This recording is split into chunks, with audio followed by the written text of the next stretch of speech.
Talk about Chris Froome, more reactions. Cecilia, I don't know if you should talk much about this one. People, I mean, expectedly, reactions coming from all angles, some writers, some cyclists, from his teammates, and this time around, a cyclist, and cycling, and a writer as well, yeah, right? he's also a writer, Michael Hutchison, talking about the fact that, you know, different people actually respond to salbutamol. That's talking about the drug that he was, and the drug, like the asthma, you know, medication that he's been taking. So sometimes different people react to it in different ways and all that, but they will see the kind of defense they want to put up for Chris Froome to be able to escape this one. Let's listen to him.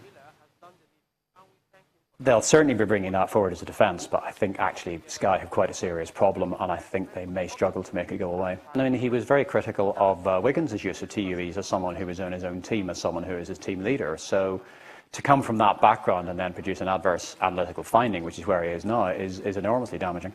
The first instance, its first use is for the treatment of asthma, and a lot of elite athletes have exercise-induced asthma simply because of the amount of oxygen and amount of air that they're processing through their lungs. It's a relatively common problem.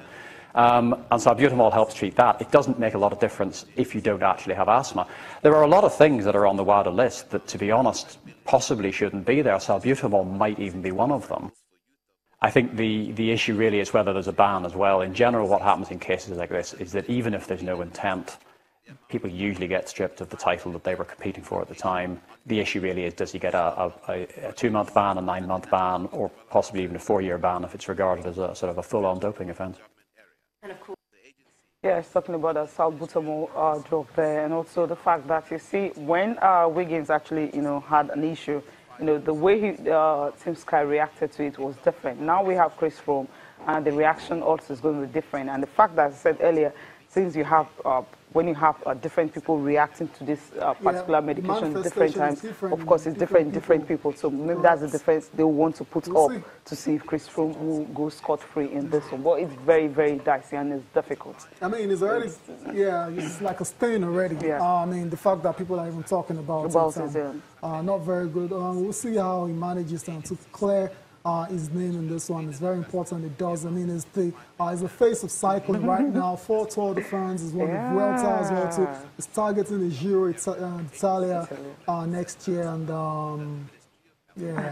I don't know. It's just unfortunate, but we'll see. Let's just leave it at that. Let's leave it here for now. We'll continue to monitor that situation, and we'll try and see if Chris Froome can actually prove his innocence. So that's it for Chris Froome there. Let's quickly talk about the English Premier League, but from another angle. I mean, it's a very busy, couple of weeks for the players in the English Premier League, but Liverpool players still manage to find the time to go and spread the love, spread the cheer of the festive season to sick children. That's very laudable. Yeah. They don't forget those people. I mean, that's all the clubs, that's what they try to do every season.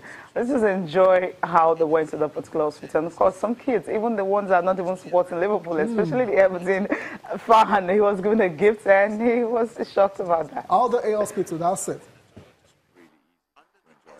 It's just a little lift, of course. That's a little push what we want to give to them, that they feel that they have this special moment. Liverpool's all about community. Massive part of the city, so back, and the kids are a massive part of that, and it's really enjoyable for us to come and see a quite negative situation, which is always really inspirational to see. Hi, nice to meet you. I'm Anna.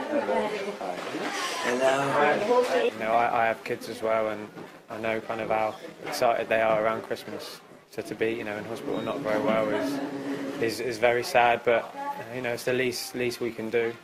Come here and show some support. Jack has a condition called autism, and Jack's been struggling quite a lot. We've come in here for some help. He's got 2 elder brothers who are both Liverpool supporters, and they always keep trying to change Jack to be a red. But Jack's not budging, he's sticking by his dad. Are you allowed in?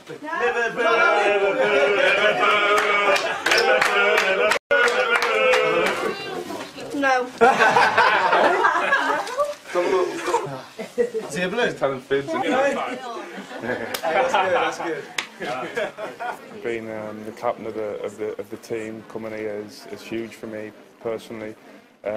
Like I say, just to put a smile on the kids' face, even if it's just for the day, means a lot to me.